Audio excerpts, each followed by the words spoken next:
Uji sampel takjil ini digelar di sekitar Bundaran Mandonga yang merupakan salah satu lokasi kuliner berbuka puasa. BPOM menguji sekitar 30 sampel menu takjil, mulai dari minuman hingga makanan berbuka puasa.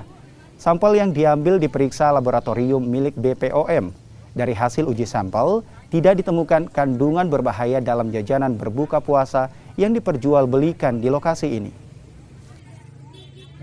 Jadi kami ada 2 tim turun, satu di Pasar Adonohu, satu di Bundaran Mandonga ini.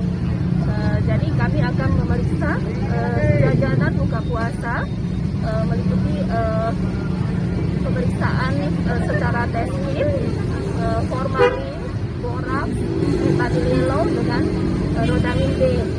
Jadi pada saat kita melakukan pengujian, nanti seandainya ditemukan penambahan zat pengawet dan pewarna, nah itu nanti kami akan singkirkan dari pelaku usaha.